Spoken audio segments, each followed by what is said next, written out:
Hi guys! Welcome to my vlog. Yeah. Fool. You know how we do it. Bago nating video. Ngayon naman ang gagawin natin ay magdi-DIY rebanding tayo. Kasi namin nabili akong reband nga. Ito ang remote. Yan. Marami na gumagamit nito. Kasi sobrang effective nga talaga niya. Kaya tatry natin ito. Tatry ko sa mga anak ko. Maganda talaga siya. Kung effective. Ganyan number 1. Ito mismo yung pang reband.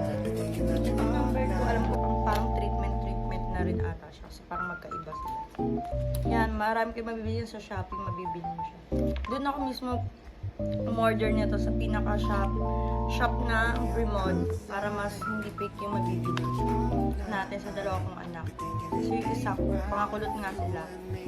Kaya, yung isa naman, virgin yung hair niya. Kaya, tatry pa rin natin pa kung pwede. Kasi isa kong anak, pangatlong reband yun na ata. And guys, upisahan na natin ang pag-reband.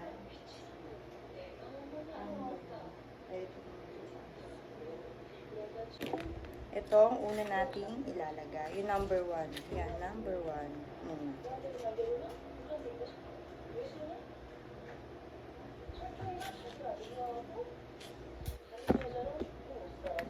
Medyo matapos syempre pang reband.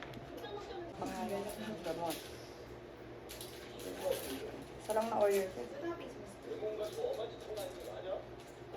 Ako nag-face mask. Pero mas maganda naka-face mask kayo kasi hindi nyo maamoy. Wala ka tayong face mask eh.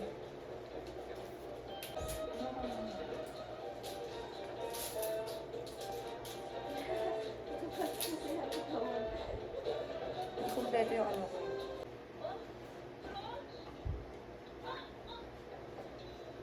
Ano yan?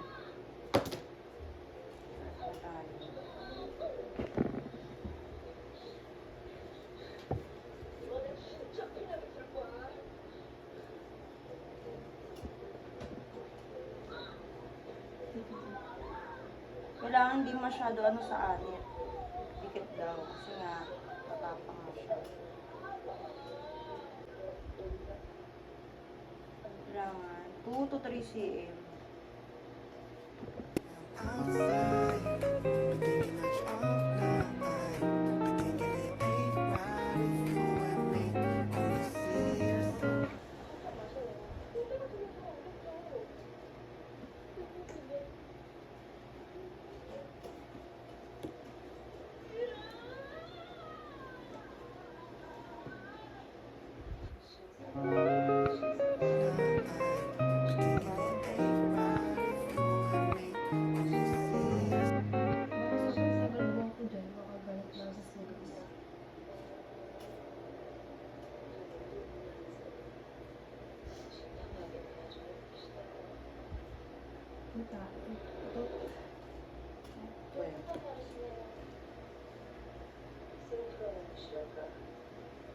Iban naman tayo.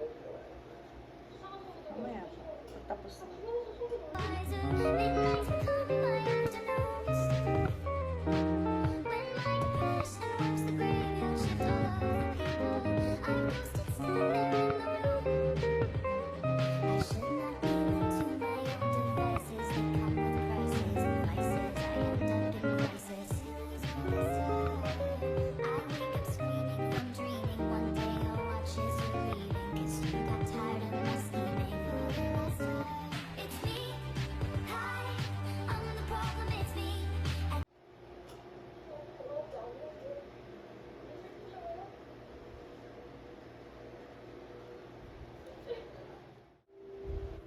Yan, nabanlawan na nga natin kanina. Pinano ko siya ng 20 minutes lang. Kasi dito po.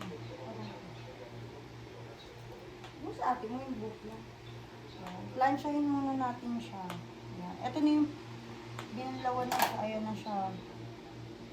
Katapos na ito, titreatment naman natin. Ito na muna naman atin yan.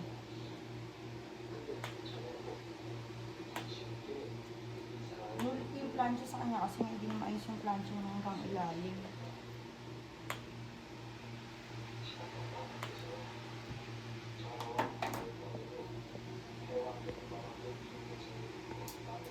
isa, binabad ko muna siya. Mamaya na natin siya babayan. Okay na yan, babe. Mamaya na, cut mo muna. Pag ma-plancha mo. Ayun naman, nalagyan naman natin siya ng number. Tapos na na-planchahin yung buhok. Ayun yung ano niya, oh. Diba? Maganda. Kailangan plancha mo yung buhok bago ilagay number 2. Yan. Ito namin lalagay natin.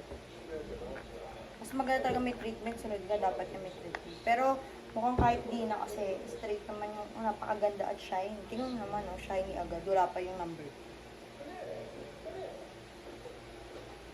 Kaya okay na siya. Pwede mo naman i-treatment. Parang treatment na rin.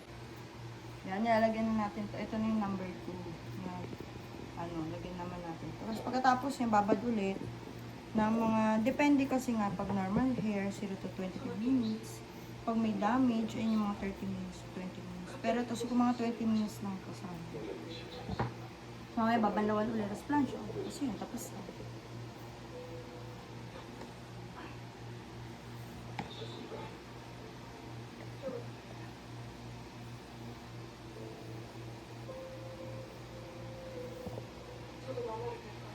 Ano yan, mamaya ulit. Paano ka? Guys, tapos na yung ribbon ko dito sa una ko ni ribbon sa panganay ko, o, di ba?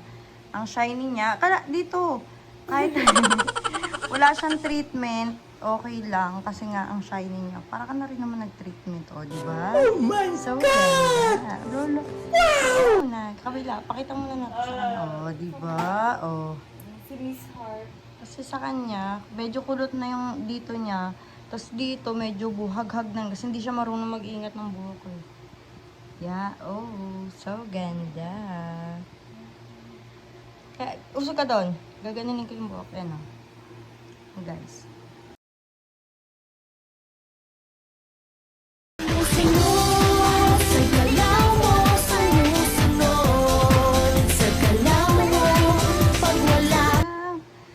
Yung bra mo. Okay na, ang ganda na. Yan guys, ang ganda, 'di ba? Ayan na yung kinalabasan ng pagre-reban ko sa kanilang dalawa, 'di ba? Ang shine niya, tsaka ang lambot niya. Wala pang treatment niya, lalo na kung may treatment pa.